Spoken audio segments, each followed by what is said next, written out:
స్వప్న access blog. ఈ బ్లాగ్లో అయితే నేను డోనట్స్ ఎట్లా చేసుకోవాలో చూపించబోతున్నాను. డోనట్స్ బిస్కెట్స్, దానికి కావాల్సిన ఇంగ్రీడియంట్స్.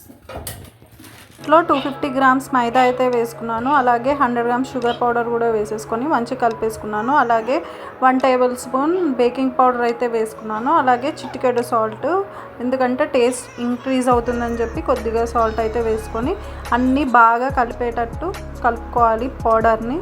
ఇప్పుడు దీంట్లో నేను ముందుగానే గీ కూడా తీసుకోవచ్చు. నేను డాల్డా తీసుకుంటున్నాను. కొంచెం మంచిగా రవ్వ వస్తుందని బిస్కెట్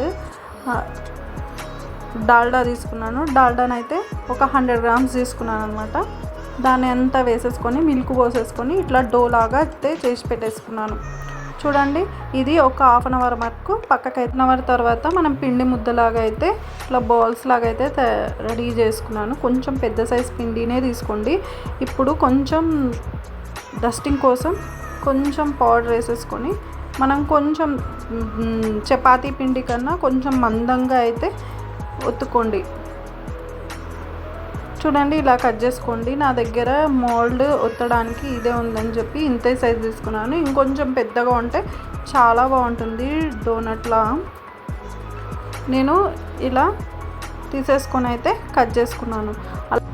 ఇలా డోనట్ కట్ చేయడానికి మూత లేకపోతే మనం వాటర్ది ఉంటుంది కదా, వాటర్ బాటిల్ది, దాని మూతతో కూడా మనం ఇలా కట్ చేసుకోవచ్చు, మధ్యలో చిన్న హోల్ లాగా రావడానికి. చూడండి, ఇక్కడ ఆయిల్ అయితే పెట్టేసుకొని కుక్ అయితే వేసేసుకుంటున్నాను. ఇది కొంచెం మీడియం ఫ్లేమ్లోనే చేసుకోవాలండి, ఎందుకంటే లోపటంతా మనకి బిస్కెట్ లాగా ఉండాలి కాబట్టి. పైన కుక్ అయిపోతుంది, లోపట మాత్రం పిండిగా ఉంటుంది. అందుకనే కొంచెం సిమ్లో పెట్టి చేసుకోవాలి. చూడండి, మన డోనట్స్ అయితే రెడీ అయిపోయింది. ఈ డోనట్స్ పిల్లలకి టిఫిన్ బాక్స్లలోకి మనం అప్పుడప్పుడు స్నాక్స్లా తినడానికి అయితే చాలా అంటే చాలా బాగుంటుంది. మీరు కూడా ట్రై చేయండి. ఈ వీడియో కనుక నచ్చినట్లయితే like, share, subscribe my channel Swapna access blog. Okay, bye.